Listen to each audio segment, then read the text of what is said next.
నమస్కారం ETV news కి స్వాగతం. పహల్గాం ఉగ్రదాడి ఘటన తర్వాత తొలిసారి కేంద్ర మంత్రివర్గం సమావేశం రేపు జరగనుంది. ఢిల్లీలో ప్రధాని నరేంద్ర మోదీ అధ్యక్షతన రేపు ఉదయం 11 గంటలకు కేబినెట్ సమావేశం కానుంది. పహల్గాంలో పరిస్థితులు, తక్షణం చేపట్టాల్సిన చర్యలపై చర్చించి పలు కీలక నిర్ణయాలు తీసుకోనున్నట్లు తెలుస్తోంది. బైసరన్ లోయలో నరమేధానికి పాల్పడిన ముష్కర్లను శిక్షించడంతో పాటు వారిని ఎగదోస్తున్న శక్తులను బాధ్యులుగా నిలబెడతామంటూ పాకిస్తాన్ను భారత్ ఇప్పటికే హెచ్చరించింది. ఘటన జరిగిన తర్వాత భద్రతా వ్యవహారాల కమిటీ మాత్రమే సమావేశమై పలు కీలక నిర్ణయాలు తీసుకుంది. సీమాంతర ఉగ్రవాదాన్ని వీడే వరకు పాక్పై కఠినంగా వ్యవహరించాలని నిర్ణయించింది. దౌత్య సంబంధాల స్థాయిని తగ్గించింది. సింధు జలాల ఒప్పందం అమలును తక్షణమే నిలిపివేసింది. ఈ నేపథ్యంలో రేపు జరగనున్న కేంద్ర మంత్రివర్గ సమావేశం ఉత్కంఠ రేపుతోంది. పహల్గాం ఉగ్రదాడిపై చర్చించేందుకు ప్రత్యేక పార్లమెంటు సమావేశాలు నిర్వహించాలని లోక్సభ ప్రతిపక్ష నేత రాహుల్ గాంధీ ప్రధాని నరేంద్ర మోదీకి లేఖ రాశారు. పహల్గాం ఉగ్రదాడి ప్రతి భారతీయుడిని ఆగ్రహానికి గురిచేసిందని లేఖలో పేర్కొన్న రాహుల్, ఈ క్లిష్ట సమయంలో ఉగ్రవాదానికి వ్యతిరేకంగా భారతీయులు కలిసే ఉంటారని ప్రపంచానికి చాటాలన్నారు. అందుకు ఉభయ సభల ప్రత్యేక సమావేశాలు నిర్వహించాలని విపక్షాలు విశ్వసిస్తున్నాయని రాహుల్ తెలిపారు. ఇదే అంశాన్ని ప్రస్తావిస్తూ కాంగ్రెస్ చీఫ్ మల్లికార్జున ఖర్గే కూడా ప్రధాని మోదీకి లేఖ రాశారు. పహల్గాం ఉగ్రదాడి వేళ కేంద్ర ప్రభుత్వం ఎలాంటి చర్యలు తీసుకున్నప్పటికీ మద్దతుగా నిలుస్తామని విపక్షాలన్నీ ఇదివరకే స్పష్టం చేశాయి. పహల్గాం దాడిని ఖండిస్తూ పార్లమెంట్లో తీర్మానం చేయడం ద్వారా దేశం మొత్తం ఐక్యంగా ఉందనే సందేశాన్ని ప్రపంచానికి ఇవ్వాలని కాంగ్రెస్ సూచిస్తోంది. జమ్మూ కాశ్మీర్లో ఉగ్రవాదులు మరిన్ని దాడులకు పాల్పడే అవకాశం ఉందని నిఘా వర్గాల హెచ్చరికలతో అక్కడి ప్రభుత్వం అప్రమత్తమైంది. ముందస్తు చర్యల్లో భాగంగా కశ్మీర్లోని 87 పర్యాటక కేంద్రాలకు దాదాపు 50 పర్యాటక కేంద్రాలను మూసివేస్తున్నట్లు ప్రకటించింది. దూద్ పత్రి, కోకెర్నాగ్, దక్సమ్, సింథాన్ టాప్, బంగస్ వ్యాలీ సహా వేర్వేరు పర్యాటక ప్రదేశాలను మూసివేసింది. ఈ ప్రదేశాల్లో భద్రతా దళాలు, స్థానిక పోలీసులు ప్రత్యేక బృందాలను మోహరించాయి. స్థానిక ప్రజలు, పర్యాటకులు అప్రమత్తంగా ఉండాలని, ఎవరైనా అనుమానాస్పదంగా కనిపిస్తే భద్రతా బలగాలకు సమాచారం ఇవ్వాలని అధికారులు విజ్ఞప్తి చేశారు. మరోవైపు పహల్గాంలో ఉగ్రదాడి ముష్కర్లను పట్టుకునేందుకు గాలింపు చేపట్టిన ప్రత్యేక బృందాలు కశ్మీరీ లోయలో స్లీపర్ సెల్స్ యాక్టివేట్ అయినట్లు తెలిపాయి. జమ్మూ కాశ్మీర్లో ఉన్న ఉగ్రవాదుల ఇళ్లను సైన్యం పేల్చేస్తుండగా ప్రతీకారంగా వారు పెద్ద ఎత్తున దాడులకు ప్రణాళికలు రచిస్తున్నట్లు తమకు సమాచారం ఉందని నిఘా వర్గాలు పేర్కొన్నాయి. పాకిస్తాన్ సైన్యానికి ఉగ్రవాదులతో ప్రత్యక్ష సంబంధాలు ఉన్నాయని మరోసారి స్పష్టమైంది. పహల్గాంలో ఉగ్రదాడి చేసిన 4 ముష్కరుల్లో ఒకడైన హషీం మూసా పాకిస్తాన్ సైన్యంలో అత్యున్నత దళానికి చెందిన పారా కమాండో అని తేలింది. ప్రస్తుతం అతడు సైన్యం నుంచి తప్పుకుని కరుడుగట్టిన ఉగ్రవాదిగా మారిపోయాడని దర్యాప్తు బృందాలు పేర్కొన్నాయి. పాక్కు చెందిన లష్కరే తోయిబా ఉగ్ర సంస్థలో అతడు పనిచేస్తున్నాడని, లష్కరే తోయిబా ప్రధాన సూత్రధారులే అతన్ని కశ్మీర్కు పంపినట్లు దర్యాప్తు బృందాలు గుర్తించాయి. ఉగ్రవాదులకు అనుకూలంగా పనిచేస్తున్నారనే అనుమానంపై అదుపులోకి తీసుకున్న యువకుల్లో 15 మంది మూసాకు పాక్ సైన్యంతో సంబంధం ఉన్నట్లు ధృవీకరించారని అధికారులు వెల్లడించారు. Musa Pakistan special service group నుంచి లష్కరేలోకి సహాయకారిగా వచ్చినట్లు తెలుస్తోందని దర్యాప్తు అధికారి వెల్లడించారు. గగన్ నగర్, గదర్బాల్ అడవుల్లో 6 స్థానికేతరులు, 1 డాక్టర్, 2 సైనిక పోర్టర్లను హత్య చేసిన 3 ఘటనల్లో మూసా పాల్గొన్నట్లు తెలిపారు. పహల్గాం ఘటనపై కేంద్రం ఏ నిర్ణయం తీసుకున్నా జనసేన మద్దతు ఉంటుందని ఆ పార్టీ అధినేత పవన్ కళ్యాణ్ స్పష్టం చేశారు. మంగళగిరిలోని సీకే కన్వెన్షన్లో పహల్గాం దాడిలో ప్రాణాలు కోల్పోయిన వారికి జనసేన నివాళులర్పించింది. ఈ ఘటనలో చనిపోయిన జనసేన కార్యకర్త సోమిశెట్టి మధుసూదన్ చిత్రపటానికి పవన్ కళ్యాణ్ పూలమాల వేసి నివాళులర్పించారు. ఆయన కుటుంబ సభ్యులకు 50 లక్షల ఎక్స్గ్రేషియా ప్రకటించారు. భారతదేశానికి సహనం ఎక్కువన్న ఆయన అది హద్దులు దాటితే ప్రమాదమని హెచ్చరించారు. భవిష్యత్తులో ఇలాంటి దాడులు జరగకుండా కఠిన చర్యలు తీసుకోవాలని కేంద్రానికి సూచించారు. ఉగ్రవాదుల ఏరివేతలో ప్రధాని మోదీకి అండగా నిలుస్తామని పవన్ చెప్పారు. హైదరాబాద్లో మే 10 నుంచి జరగనున్న ప్రపంచ సుందరి పోటీలకు పగడ్బందీ ఏర్పాట్లు చేయాలని అధికారులను ముఖ్యమంత్రి రేవంత్ రెడ్డి ఆదేశించారు.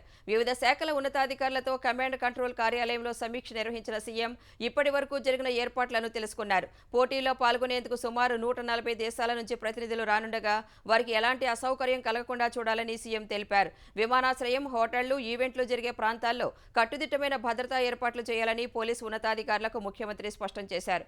తెలంగాణలోని చారిత్రక కట్టడాలు, పర్యాటక ప్రాంతాలను సందర్శించేందుకు ప్రత్యేక ఏర్పాట్లు చేయాలని తెలిపారు.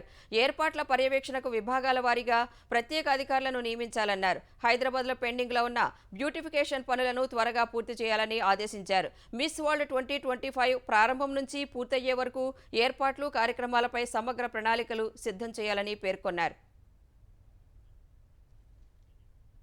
చట్టం పేద ప్రజలకు చుట్టంలా ఉండాలనే భూభారతి చట్టం రూపొందించామని తెలంగాణ రెవెన్యూ శాఖ మంత్రి పొంగులేటి శ్రీనివాసరెడ్డి అన్నారు.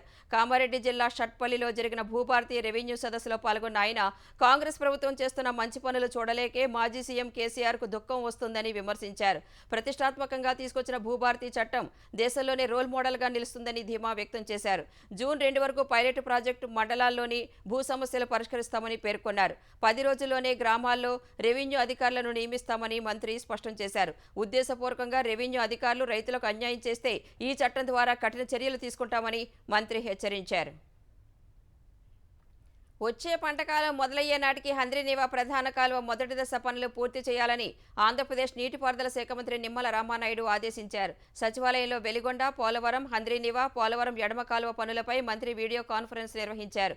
ఈఎన్సీ ఎం వెంకటేశ్వరరావు, ఆయా ప్రాజెక్టుల ఉన్నతాధికారులు, ఏజెన్సీల ప్రతినిధులు హాజరైన ఈ భేటీలో లక్ష్యానికి అనుగుణంగా పనులు పూర్తి చేసేందుకు మిషనరీ, డంపర్లు, ఎక్స్కవేటర్లు, మ్యాచింగ్ ప్లాంట్లు, రోలర్లు ఏర్పాటు చేసుకోవాలని ఆదేశించారు. అనుకున్న లక్ష్యానికి పనులు పూర్తి కాకపోతే ఏజెన్సీలు, సంబంధిత అధికారులపై చర్యలు ఉంటాయని హెచ్చరించారు. పోలవరం డయాఫ్రమ్ వాల్ 217 మీటర్లు పూర్తయిందని వెల్లడించారు. Veligonda project feeder canal, lining, retaining వాల్కు వెంటనే టెండర్లు పిలవాలని ఆదేశించారు. 2025 జూన్కి హంద్రీనీవా, పోలవరం ఎడమ కాలువ, వెలిగొండ ప్రాజెక్టు 2026 జూన్ నాటికి పూర్తి చేయాలని మంత్రి ఆదేశించారు. విజయసాయిరెడ్డి రాజీనామాతో ఖాళీ అయిన రాజ్యసభ స్థానానికి కూటమి ప్రభుత్వం తరపున బీజేపీ అభ్యర్థిగా పాకా వెంకట సత్యనారాయణ నామినేషన్ దాఖలు చేశారు.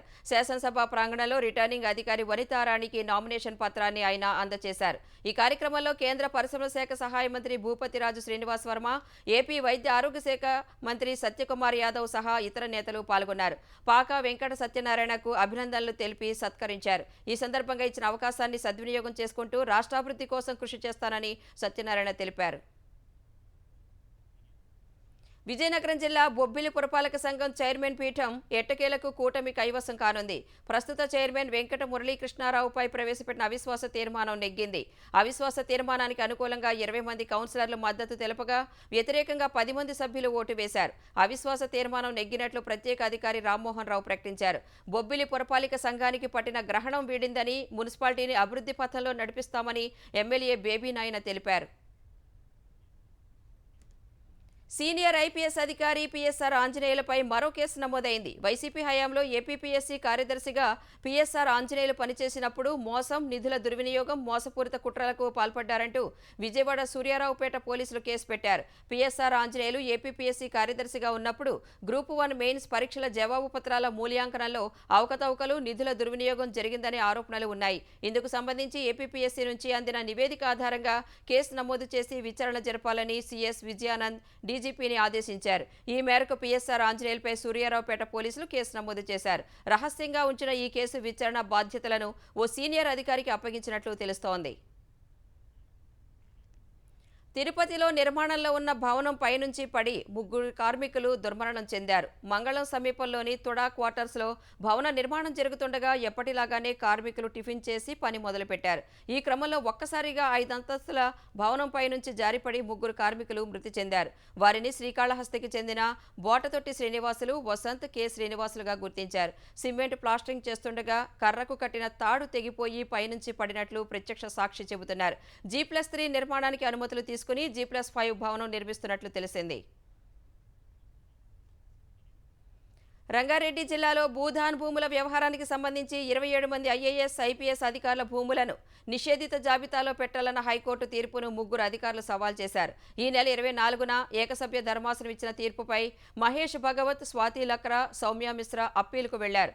ఇందులో 74 మందిని ప్రతివాదులుగా చేర్చారు. ప్రతివాదుల జాబితాలో పలువురు ఐఏఎస్, ఐపీఎస్లు ఉన్నారు. దేశ వ్యతిరేక శక్తులపై ప్రభుత్వం స్పైవేర్ను వినియోగించాల్సి వస్తే అందులో తప్పేముందని సుప్రీంకోర్టు ప్రశ్నించింది. జాతీయ భద్రతా ప్రయోజనాల కోసం ఓ దేశం స్పైవేర్ను కలిగి ఉండటం తప్పు కాదని తేల్చి చెప్పింది. పెగాసస్ స్పైవేర్ను వినియోగించి దేశంలోని పాత్రికేయులు, పౌర సమాజ ప్రముఖులపై నిఘా పెట్టారనే ఆరోపణలపై సుప్రీంకోర్టులో పలు పిటిషన్లు దాఖలయ్యాయి. దీనిపై సుప్రీం ధర్మాసనం ఇవాళ విచారణ జరిపింది. స్పైవేర్ ఉపయోగిస్తోందా లేదా అన్న విషయాన్ని కేంద్రం స్పష్టంగా చెప్పాలని పిటిషనర్ తరపు న్యాయవాది కోరారు. దీనికి బదులిచ్చిన ధర్మాసనం ఓ దేశం స్పైవేర్ ఉపయోగిస్తే తప్పేముందని వ్యాఖ్యానించింది. అయితే దాన్ని ఎలా, ఎవరిపై ఉపయోగించాలనే దాని గురించి ఆలోచించాల్సిన అవసరం ఉందని అభిప్రాయపడింది. పౌర సమాజంపై కాకుండా దేశ వ్యతిరేక శక్తులపై దీన్ని వినియోగిస్తే అందులో తప్పు లేదని ధర్మాసనం స్పష్టం చేసింది. దేశ భద్రత విషయంలో రాజీ పడకూడదన్న సుప్రీంకోర్టు ఒకవేళ సామాన్యులపై ఉపయోగిస్తే దర్యాప్తు జరిపిస్తామని చెప్పింది. దేశ భద్రత, సార్వభౌమత్వానికి సంబంధించిన నివేదికను బహిర్గతం చేయడం సరికాదని ధర్మాసనం వ్యాఖ్యానించింది.